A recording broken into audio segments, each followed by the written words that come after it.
Jai Hind. In this video, we will discuss the topic Directive Principle of State Policy. Directive का यहाँ पर जो मतलब है वो है निर्देश। प्रिंसिपल का मतलब है सिद्धांत। स्टेट का मतलब है राज्य और पॉलिसी का मतलब है नीति। राज्य को निर्देश दिए जाते हैं कि जब वो अपनी नीतियां बनाते हैं, यानी कि जब भी अपनी पॉलिसीज बनाते हैं, उस समय पर कुछ प्रिंसिपल्स का ध्यान रखा जाएगा और यही जो निर्देश हैं, उसको हम बोलते हैं डीपीएसपी। और ये प्रिंसिपल क्या है, इनको हम लोग डीपीएसपी के जो आर्टिकल्स हैं, उसके तहत में ये निर्देश, ये सिद्धांत देखेंगे। कैसे, कौन से सिद्धांत है जिनको राज्य को बोला जाता है कि वो उसका पालन करें जब अपनी नीतियां बनाते हैं। ठीक है, तो now the basic introduction of the DPSP.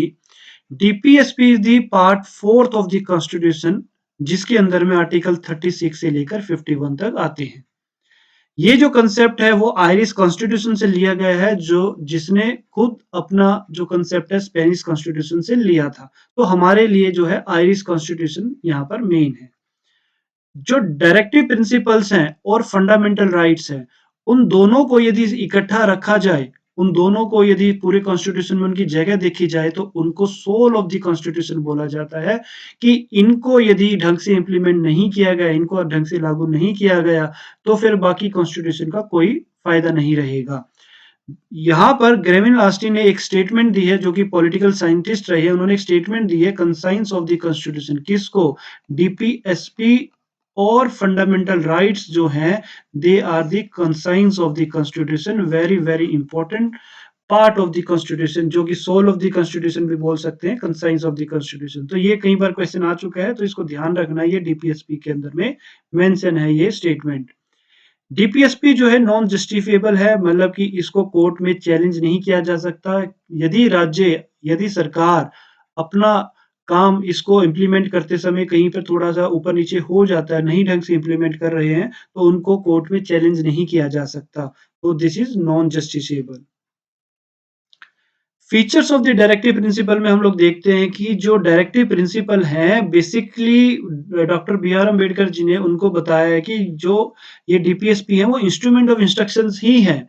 जो गवर्नमेंट ऑफ इंडिया 1935 में पास हुआ था, उसके तहत में क्वीन की तरफ से कुछ डायरेक्शन दी जाती थी, जो इंडिया में मौजूद गवर्नर जनरल और गवर्नर थे, प्रोविंस के जो गवर्नर थे, वो पूरे इंडिया के जो गवर्नर जनरल थे, उनको दिशा निर्देश दिए जाते थे, डायरेक्शन दी जाती थी कि भी आपको इन डायरेक्शंस का पालन करना है जब यहाँ पर आप लोग पॉलिसीज बनाओगे।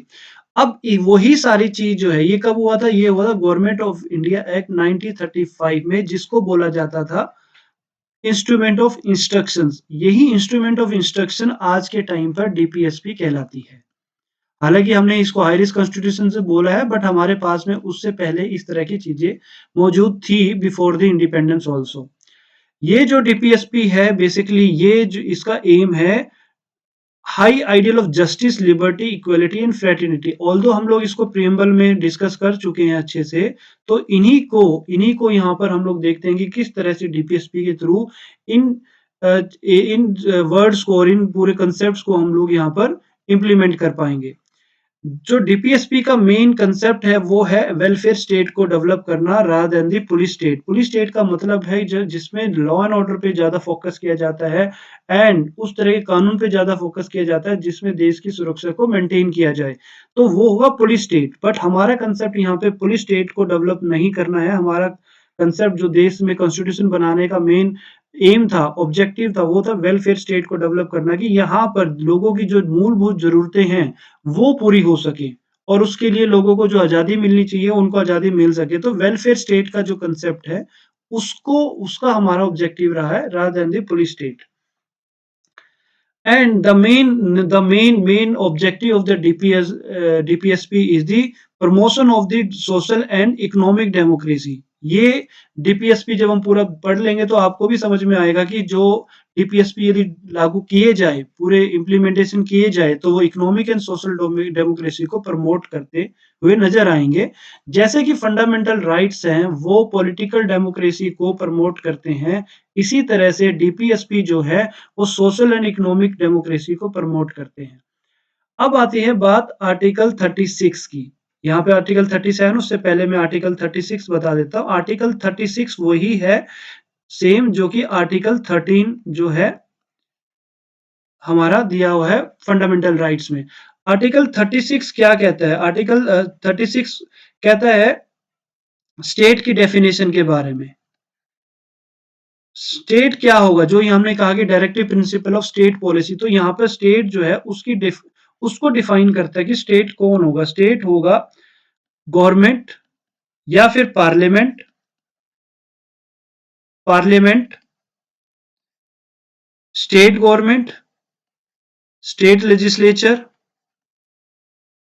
Legislature, local government, local government में आपकी पंचायत और आपकी म्युनिसिपैलिटीज आ जाती है। ये सभी जो हैं वो स्टेट की डेफिनेशन में आएंगे कि भाई इनके ऊपर में वो रिस्पॉन्सिबिलिटी है डीपीएसपी को इम्प्लीमेंट करने की।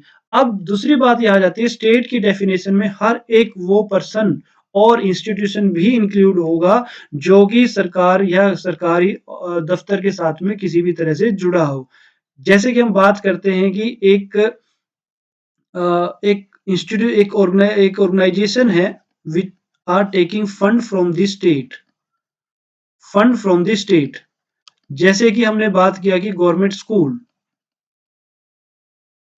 या गवर्नमेंट कॉलेज, ये सभी जितने भी हैं ये सारे ही स्टेट की डेफिनेशन में स्टेट की डेफिनेशन में इंक्लूड होते हैं। तो आर्टिकल 36 और आर्टिकल 13 जो है वो स्टेट को डिफाइन करता है। तो यहाँ पर डीपीएसपी को इम्प्लीमेंट करने या उसके लिए जो रिस्पॉन्सिबिलिटी है वो हर एक एक उस पर्सन की और इंस्टीट्यूशन की है जो गवर्नमेंट से किसी भी तरह से जुड़ा हुआ है। तो यहाँ पे हम लोग बात करते हैं। अब आती है आर्टिकल 37 की बात। आर्टिकल 37 जो है डीपीएसपी का वो ये कहता है साफ साफ, ये कई बार क्वेश्चंस इस चीज के ऊपर में डेवलप हो चुके हैं, जो डायरेक्टिव प्रिंसिपल्स हैं, वो जो प्रिंसिपल हैं they are the fundamental in the governance of the country. देश को चलाने के लिए जो नीतियां हैं उसके लिए ये बेसिक है, ये प्रिंसिपल को फॉलो करना। तो ये they are the fundamental in the governance of the country, article 37 यहाँ पर बताता है। नाउ अब बात आती है डीपीएसपी के बाकी आर्टिकल्स की जो कि 38 से लेकर 51 तक हैं। अब यहाँ पर एक बात हमने देखनी है कि ऑल्दो ये कॉन्स्टिट्यूशन जब बना था उसके अंदर में ऐसी कोई क्लासिफिकेशन नहीं थी, but on the basis of their philosophy कि किस तरह की फिलॉसफी को वो रिप्रेजेंट करते हैं, हमने जो 38 से 51 तक के आर्टिकल हैं उसको 3 पार्ट में कैटेगराइज किया है। सोशलिस्ट प्रिंसिपल में, गांधीयन प्रिंसिपल में और लिबरल इंटेलेक्चुअल प्रिंसिपल में। जो सोशलिस्ट फिलॉसफी को प्रमोट करते हुए आर्टिकल हैं उसको हमने यहाँ पे डाला है सोशलिस्ट प्रिंसिपल में। जो गांधीयन फिलॉसफी को प्रमोट करती हैं चीजें, या गांधीयन जो एक आइडियोलॉजी रही है कि भाई हम लोग सत्य और अहिंसा के लिए काम करेंगे या गरीबों के लिए काम करेंगे, है ना, weaker section of the society के लिए काम करेंगे, इस तरह की फिलॉसफी से कोई आर्टिकल रिप्रेजेंट करता है, रिफ्लेक्ट करता है उस तरह की आइडियोलॉजी को, तो उसको हमने गांधीयन प्रिंसिपल में डाला है। कोई ऐसा आर्टिकल जो कि लिबरल, एक जो पर्सन की जो लिबर्टी है और उसके जो इंटेलेक्ट को रिफ्लेक्ट करता है कि भी उसको प्रमोशन मिलेगी, तो उस तरह के प्रिंसिपल्स को हमने यहाँ पे डाला है। बेसिकली ये प्रिंसिपल है किसके? ये राज्य को यानी कि गवर्नमेंट को बनाने हैं अपने देशवासियों के लिए, बट वो डिफरेंट कैटेगरी में हम लोगों ने डिवाइड कर दिया कि सोशलिस्ट प्रिंसिपल कैसे होंगे, सोशलिस्ट सिद्धांत क्या होंगे जो कि गवर्नमेंट को बनाने हैं, गांधीयन फिलोसफी टाइप सिद्धांत कौन से होंगे जो गवर्नमेंट को अपने पॉलिसी में इंप्लीमेंट करने हैं, और लिबरल इंटेलेक्चुअल टाइप कौन से ऐसे सिद्धांत होंगे जो कि गवर्नमेंट को बनाने हैं। तो यहाँ पर पहले तो मैं यहाँ पे कैटेगराइज कर देता हूँ कि कुछ ही आर्टिकल जो है सोशलिस्ट में है। 38, 39, 39 ए अलग अलग भी करेंगे, इसको देखेंगे, तो ये सारे आर्टिकल जो है सोशलिस्ट में आएंगे, ये हमारे गांधीयन में और ये हमारे लिबरल इंटेलेक्चुअल में आएंगे। तो सबसे पहले हम बात करेंगे सोशलिस्ट प्रिंसिपल्स की, जो सोसाइटी में एक सोशलिज्म की आइडियोलॉजी को प्रमोट करता है। और हम लोग जब भी बात करते हैं, हम लोग ने प्रियम्बल में बात करी थी, फंडामेंटल राइट्स में भी बात करी थी। सोशलिज्म का यहाँ पे जो मतलब है वो सोशलिस्ट डेमोक्रेसी को डेवलप करना है, सोशलिस्ट डेमोक्रेसी को। ये नहीं है कि यहाँ पे सब कुछ जो है वो गवर्नमेंट ही करेगी, यहाँ पर गवर्नमेंट जो है कुछ इस तरह से माहौल प्रदान करेगी, जिसमें पब्लिक एंड प्राइवेट दोनों को अपॉर्च्युनिटी मिलती है अपना काम बढ़ाने की और लोगों को उसमें अपना काम करने के लिए।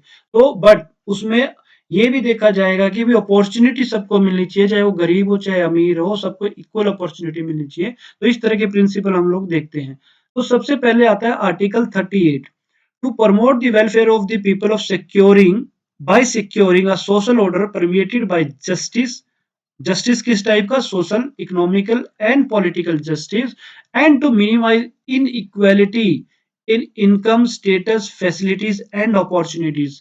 अब यहाँ पे ये बात आ गई कि भाई ये जो सारी चीजें हैं कि गवर्नमेंट को दिशा निर्देश, यहाँ पे सोशलिस्ट टाइप ऑफ उसमें प्रिंसिपल में क्या दिशा निर्देश दिए गए हैं कि भाई हमें कुछ ऐसा माहौल बनाना है देश में, जिसमें हम लोग उनको हर तरह से एक यू कैन से कि जस्टिस प्रोवाइड कर सके, सो दैट उनके बीच की जो इनइक्वालिटीज हैं in term of their opportunity, in term of their income, वो मिनिमम हो सके, वो बिल्कुल ही रिड्यूस हो सके। तो ये जो माहौल है, इस तरह का माहौल कब होगा? जब गवर्नमेंट जो है इस तरह की अपॉर्चुनिटी सबको प्रमोट करेगी, जहां पर सभी काम कर सके और सभी उस काम से अपनी जो इनकम है जनरेट कर सके। सेकंड आता है to secure the right to educate means of livelihood for all citizens, the equitable distribution of material resources of the community for the common good, prevention of concentration of wealth and means of production, equal pay for equal work for men and women, preservation of health and strength of workers and the children against forcible abuse, and opportunity for healthy development of the children। अब यहाँ पे देखना है कि article 30 जो 9 है, ये 9 article, इसके अंदर बहुत सारे एरियाज दे दिए हैं। ए है, ये ये बी है, फिर सी है। ये यहाँ से क्वेश्चन डेवलप होते हैं। ये जो आर्टिकल है, article 39, very very important article. और यहाँ से जो ये जो हमने ए बी सी डी देखे, इन्हीं के ही कोई आपके ऑप्शंस बन जाते हैं। तो ये बड़े ध्यान से पढ़ना है। जो हम लोग एग्जाम का जो रिव्यू करते हैं प्रीवियस पेपर का, उसके बेसिस पे बता रहे हैं। This is the most important article जो है यहाँ पर आर्टिकल 39। कैसे? The right to educate means of livelihood for all the citizens. ठीक है ना, सभी के लिए हमने अपॉर्चुनिटीज प्रोवाइड करी, तो उनके लिए हमने लाइवलीहुड का भी बंदोबस्त करना है। एंड अमीर गरीब और ऊंच नीच को नहीं देखना है, उन सबको इक्वल अपॉर्चुनिटी मिले। Distribution of material resources of the community for the common good, मतलब सभी जो भी हमारे यहाँ पे देश में रिसोर्सेज पैदा हो रहे हैं, उनको हम लोग कुछ इस तरह से यूज करेंगे सभी को इक्वली वो मिले, रादर देन हम लोग किसी एक के पास में वो सारे रिसोर्सेज प्रोवाइड कर दें। Prevention of the concentration of wealth, कोई ऐसा माहौल ना डेवलप करें जिसके अंदर में सारा सारा जो यू कैन से कि अपॉर्चुनिटीज हैं, जो सारी की सारी जो नेचुरल रिसोर्सेज हैं, वो किसी कुछ ही हाथों में रह जाए, बल्कि वो सभी को ही उसका जो है सभी को उसका जो बेनिफिट है वो मिलना चाहिए। तो मीन्स ऑफ प्रोडक्शन से मतलब यहाँ पर है जो काम करने के लिए जो हम यहाँ पर अवसर प्रदान करते हैं, जो हम लोग यहाँ पर उत्पाद करने के लिए कोई भी चीज उत्पादन किया जा रहा है, उसका वो सभी को उस चीज में मौका मिले काम करने का। Equal pay for equal work, man and women, किसी के साथ में ये ना देखा जाए कि जेंडर बायसनेस ना हो, है ना, कि भाई वुमेन को काम उतना ही लिया जा रहा है पर उसको जो है पैसे कम दिए जा रहे हैं। तो इस तरह से ये आर्टिकल 39 जो है ये सोशल डेमोक्रेसी को प्रमोट करने में काफी बड़ा रोल प्ले करता है। फिर आता है article to promote third to promote article 39 A का मतलब हम पहले भी डिस्कस कर चुके हैं कि अमेंडेड पार्ट है, ये अमेंड हुआ था पार्ट, उसके बाद में यहाँ पे डाला गया and it was amended in 42nd constitutional amendment act 1976 में ये हो गया था। To promote equal justice and to provide free legal aid to poor, again जो गरीब लोग हैं, यदि उनके पास में किसी भी तरह से पैसे नहीं है कि अपने लिए वो वकील रख सके, तो उसके लिए जो गवर्नमेंट है आपको एक सरकारी वकील प्रोवाइड करेगी, जिसमें एटलीस्ट उनको जो है लीगल एड मिल सके। To secure the right to work, to education and to public assistance in case of unemployment old age, sickness and disablement. अब इसके लिए क्या करती है, जब गवर्नमेंट ने कहा कि गवर्नमेंट को दिशा निर्देश दिए गए, तो गवर्नमेंट इसके लिए कुछ-कुछ स्कीम्स लेकर आती है। जैसे अब यहाँ पे एमजी नरेगा स्कीम थी। एमजी नरेगा स्कीम जो है वो इसके लिए है कि भई किस तरह से लोग जो अनएम्प्लॉयड है, उनको रोज़गार प्रोवाइड किया जाए। वो 100 डेज़ की जो स्कीम है वो यहाँ के लिए, राइट टू वर्क उसके अंदर में होता है, education and public assistant, right? Old age के लिए हमने पेंशन का एक प्रबंध किया हुआ है। सिकनेस एंड डिसेबलमेंट के लिए हमने अलग से जो रिजर्वेशन है एजुकेशन सेक्टर में और जॉब में, उस तरह की ये सारी चीज़ें जो हैं गवर्नमेंट इन यहाँ पे इन डीपीएसपी को देख के ही इस तरह की स्कीम्स और पॉलिसीज़ डेवलप करती हैं। To make a provision for just and human condition for work and maternity leave. Maternity relief के लिए यहाँ पे काम किया गया है, ह्यूमन कंडीशन हो, काम करने की जो एनवायरनमेंट हो वो ह्यूमेन हो, मतलब उसके अंदर में कोई किसी ऐसा नहीं हो कि वहाँ पे जो लोग हैं उनकी हेल्थ पे इफेक्ट पड़ रहा हो। To secure a living wage, a decent standard of life, social and cultural opportunities for all worker, article 43 है, 42 ऊपर था, 43 ये है कि सिक्योर अ लिविंग वेज और मिनिमम वेज जो है फर्क है। लिविंग वेज होती है जिसमें हम लोग अपनी मूलभूत जरूरतों से हटकर थोड़ा सा और बाकी जरूरतों को भी पूरा कर सके। जैसे कि हमारी मूलभूत जरूरतें जो हम बात करते हैं वो थी रोटी कपड़ा मकान। रोटी कपड़ा मकान के अलावा भी यदि हम अपनी हेल्थ, एजुकेशन, इंश्योरेंस इनकी बात करें तो वो लिविंग वेज में आती हैं। तो लिविंग वेज तक हम लोग उनको एक ऐसा माहौल दें, ऐसी अपॉर्चुनिटी दें, ऐसे उनको रिसोर्सेज प्रोवाइड करें so that they can get salary up to their living wage. Decent standard of living तभी डेवलप होगा। तो ये सारी चीजें जो है इंश्योर करना काम है गवर्नमेंट का। To take steps to secure the participation of workers in the management of industry, यानी कि जो भी यहाँ पे वर्कर्स हैं वो अपने जो कंपनीज है उसके अंदर में अपना रोल प्ले करने का उनको अधिकार मिले कि भाई वहां पे उनकी जरूरतों के अनुसार कोई चीज उनको रिक्वायर्ड है और वहां पर वो मैनेजमेंट के साथ में मिलकर बैठे। इसीलिए क्या होता है कि मैनेजमेंट जो आपकी जितने भी आपकी फैक्ट्रीज हैं या जितनी भी इंडस्ट्रीज हैं वहां पर वर्कर का कोई ना कोई यूनियन होगी और उस यूनियन के थ्रू जो है वो मैनेजमेंट के साथ में उठ-बैठ करते होंगे, अपनी बातें रखते होंगे। तो ये जो है ये ज़रूरी है। ये आर्टिकल 43 ए है, हम 43 यहाँ पे कर चुके हैं, 43 ए है। ये भी अमेंडेड पार्ट है, बाद में ऐड हुआ है ये। To raise the level of nutrition and the standard of living of people and to improve public health.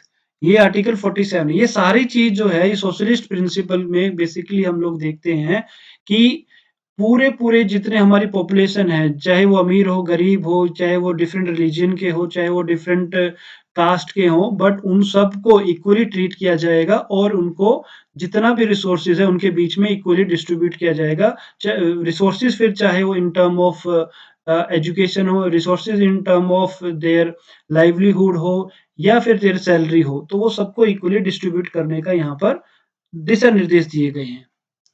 Next आते हैं गांधीयन प्रिंसिपल। हम देखते हैं कि कुछ जो आर्टिकल हैं वो मिक्स हो जाते हैं। यहाँ पे भी आर्टिकल 43 है, वहाँ पर भी हमने पहले भी पढ़ा है आर्टिकल 43 यहाँ पर भी है। तो इस तरह से ये जो आर्टिकल है ये मिक्स हो जाते हैं। ठीक है? तो क्योंकि क्या है ये एक ही आर्टिकल के अंदर में कुछ सब पार्ट्स भी हैं तो उन सब पार्ट्स को हमने कैटेगराइज़ कर दिया on the basis of their what they reflect. अब यहाँ पे ये आर्टिकल 43 का ये वाला जो प्रोविज़न था ये गांधीयन फिलॉसफी को प्रमोट करता है, मतलब रिफ्लेक्ट करता है। तो यहाँ पर हमने इसको यहाँ पे गांधीयन प्रिंसिपल में भी आर्टिकल 43 को डाला हुआ है। सबसे पहले आता है to organise the village panchayat and endow them with necessary powers authority to enable them to function as a unit of self government. Article 40। Although इस आर्टिकल 40 को हमने कॉन्स्टिट्यूशन जब हमने इंप्लीमेंट किया था तब से ही ये यहाँ पर है, बट इसका मेन जो हम लोग अपने उसमें देखते हैं सोसाइटी में कब से ये स्टार्ट हुआ, ये स्टार्ट हुआ था 1992 में। 73rd constitutional amendment act 1992 and 74th constitutional amendment act 1992 जो है उसमें ये हुआ था कि ये जो गांव पंचायत और म्युनिसिपैलिटीज बन के आई थी कि भाई अब इस समय गांव को भी जो गांव के लोग हैं वो भी अपना नेता चुन सकते हैं जो उनके आसपास ही रहे, जो उनको उनकी बातें सुने और उनकी बातें जो भी उनकी प्रॉब्लम है उनको वहीं पे उसी समय पर रिजॉल्व करने की भी क्षमता रखे। तो ये जो चीजें हैं ये सारी जो गांधीयन फिलॉसफी में आती है, क्योंकि गांधीयन फिलॉसफी ये कहती है कि भाई जो सबसे weaker section of the society है या सबसे जो रूट पे है हमारे यहाँ पे डेमोक्रेसी में, उनको यदि पावर दे दी जाएगी तो देश में एक्चुअल में स्वराज का जो पर्पस था वो सोल्व हो जाएगा। तो गांधी जी के जो वो प्रिंसिपल्स थे उसको यहाँ पर इम्प्लीमेंट किया गया था और फाइनली उसको जब यू कैन से कि कॉन्स्टिट्यूशन का पार्ट बनाया गया वो 1992 में फाइनली बनकर आया पंचायती राज और म्युनिसिपैलिटी के थ्रू। तो ये आर्टिकल 40 सक्सेसफुल हुआ जब ये पंचायती और म्युनिसिपैलिटीज का गठन हुआ और उसको कॉन्स्टिट्यूशनल राइट्स मिले। To promote the cottage industries on a individual और cooperation basis in the rural areas। अब यहाँ पर क्या है कि जो छोटी-छोटी इंडस्ट्रीज है जो गाँव में से जो छोटे-छोटे लेवल पे हो सकती है, एक परिवार के बीच में भी काम जो लोग हैं उसके लिए जुड़ सकते हैं। तो ऐसी इंडस्ट्रीज को ऐसे काम को प्रमोट करना और उनके जो क्षमता है, उनकी जो कमाने की जो क्षमता है उसको बढ़ावा देना। तो ये बेसिकली अगेन है कि रूरल एरिया में इस तरह की इंडस्ट्री को प्रमोट किया जाए या फिर जहाँ पर जो गरीब तबके के लोग हैं, उनको वो कॉटेज इंडस्ट्री को प्रमोट करने में हेल्प की जाए। To promote the voluntary formation, autonomous functioning, democratic control and professional management of cooperative. ये आर्टिकल जो है ये बाद में भी ये आप देख रहे हो कि ये जो है अमेंडेड पार्ट है, तो ये बाद में ऐड किया गया है यहाँ पर। This was added in 97 constitutional amendment act 2011 में ये ऐड किया गया था इसके अंदर में कोऑपरेटिव सोसाइटीज वाला जो पार्ट है। To promote the educational and economic interest of SC, ST and other weaker section of the society and to protect them from the social injustice and exploitation। अब ये क्या है कि हम देखते हैं कि डीपीएसपी क्या है कि एक जस्ट निर्देश है कि भाई करना है। ये नॉन जस्टिसिएबल हम पहले ही डिस्कस कर चुके हैं कि भाई इनको इम्प्लीमेंट नहीं भी कर रहे तो गवर्नमेंट को कोर्ट में चैलेंज नहीं किया जा सकता कि भाई आपने ये वाला जो प्रिंसिपल है इम्प्लीमेंट नहीं किया। और इसके पीछे एक कारण ये भी दिया गया है कि जब देश आजाद हुआ था उस समय पर गवर्नमेंट के ऊपर रिस्पॉन्सिबिलिटीज थी। यानी कि आप बात करोगे एक राज्य की बात करते हैं हम लोग, अब हम लोग गवर्नमेंट में सिर्फ केंद्र सरकार ना लेके सेंट्रल गवर्नमेंट ना लेकर एक स्टेट की गवर्नमेंट को भी लेकर आते हैं। तो डिफरेंट डिफरेंट स्टेट्स का डिफरेंट डिफरेंट उस समय पर स्टेटस था। जैसे कि हम बात करते हैं जो बड़े स्टेट्स है जैसे महाराष्ट्र है, जैसे पंजाब है ना? तो ये जो है या यूपी है, ये बड़े जो स्टेट्स हैं इनके पास में एक अपने रिसोर्सेज थे जिसको वो यूटिलाइज कर सकते थे और maybe they are able to implement this principle. But कुछ जो छोटे स्टेट्स है फॉर एग्जांपल कि हमारे पास में मणिपुर है, मणिपुर है या फिर असम है, ये जो छोटे-छोटे स्टेट्स हैं, तो इनके पास में रिसोर्सेज़ इतने अवेलेबल नहीं है। कुछ उनके टेरेन का इश्यू है, कुछ उनके उस समय पर जो डेवलपमेंट था, एजुकेशन का जो वहाँ पे लेवल था, जो अदरवाइज़ जो टेक्नोलॉजिकल वहाँ पे एडवांसमेंट थी, वो इतनी नहीं थी कि वो कम्पीट कर सके, ये महाराष्ट्र या फिर यू कैन से कि एमपी या पंजाब वाले एरिया से, क्योंकि इन एरियाज में एमपी के अंदर में इंडस्ट्रीज बहुत ज्यादा थी, एजुकेशन का लेवल बहुत अच्छा था, टेक्नोलॉजी एडवांस हो चुकी थी जब देश आजाद हुआ। पर जब ये जो छोटे छोटे आपके स्टेट है इनके पास में ये अपॉर्चुनिटी नहीं है। यदि डीपीएसपी को मैंडेटरी कर दिया जाता हर एक सरकार के ऊपर कि भी आपको तो इम्प्लीमेंट करना है, तो मणिपुर वालों के लिए ये एक जाति होती और महाराष्ट्र वाले हो सकता है कि उसको इम्प्लीमेंट करके काफी बड़ा डिवीजन डिफरेंसेस जो है वो क्रिएट कर सकते थे।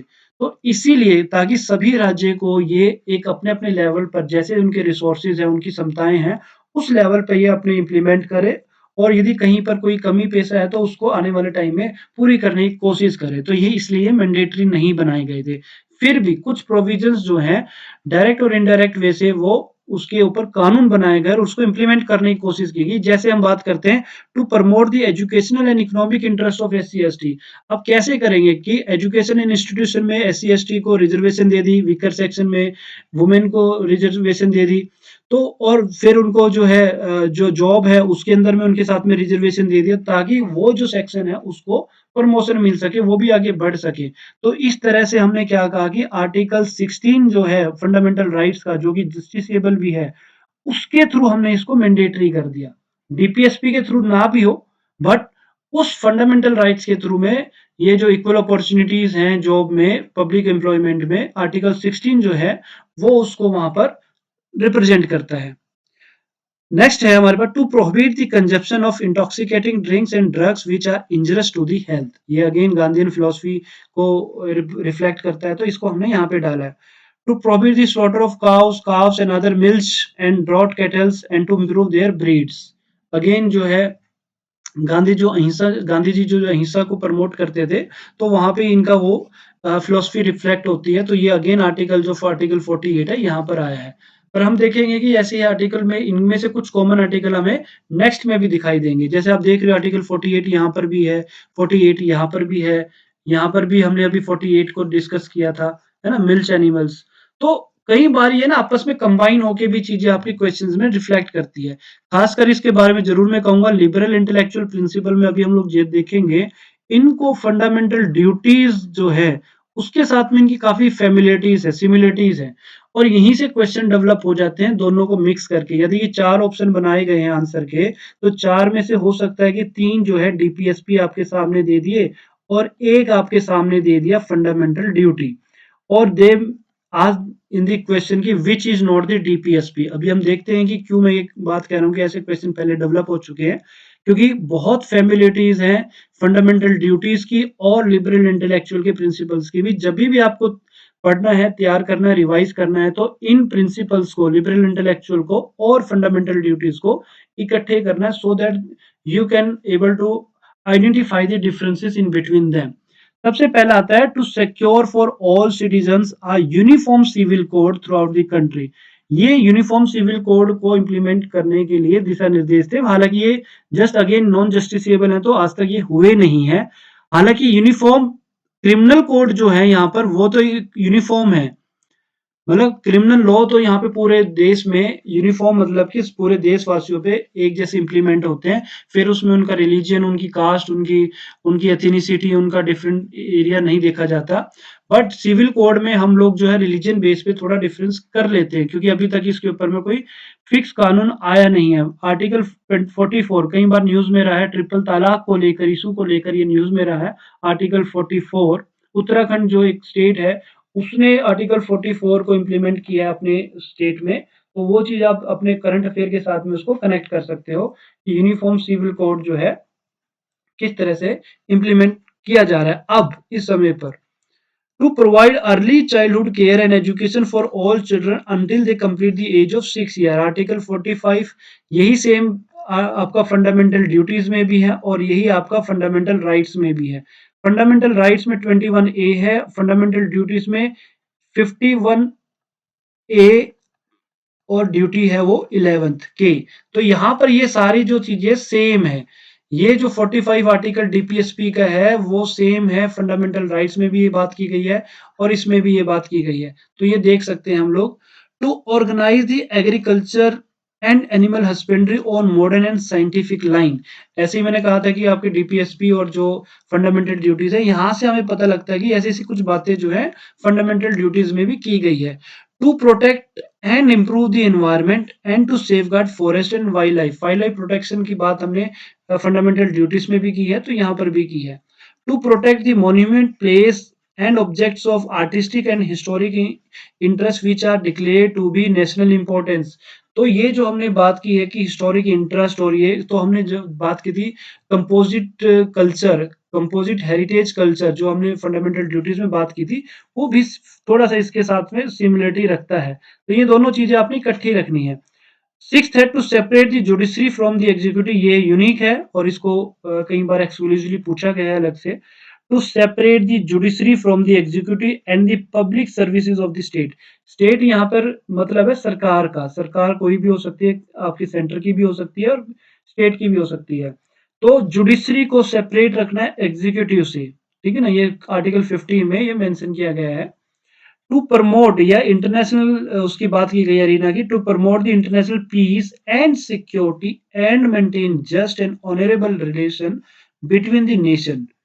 एक तो ये पार्ट बन गया, फिर दूसरा पार्ट आ गया to foster respect for international law and treaty obligation. फिर तीसरा पार्ट आ गया to encourage settlement of international dispute by arbitration. Article 51 में 3 पार्ट हमने ले लिए हैं, एक पार्ट ये बन गया, एक पार्ट ये बन गया और एक पार्ट ये। इनको ऐसे ही पढ़ना है so that you can understand कि जब ये डिवाइड करके कहीं पे एक-एक सिंगल-सिंगल पूछा जाए तो हमें ये ना हो कि भई हमने कहीं इसको किसी और में पढ़ा है। हमने इसको डीपीएसपी में ही पढ़ा है, बट ये एक ही आर्टिकल का पार्ट है, ये सब पार्ट यू कैन से कि 51 का ये 1 है, फिर ये 2 है, ये 3 है। इसके बाद में आपने फंडामेंटल ड्यूटीज जो है उसके अंदर में आपने देखा था कि भाई 51 ए जो है वो अलग से एक आर्टिकल बना दिया है जो कि फंडामेंटल ड्यूटी को डेडिकेट किया गया है।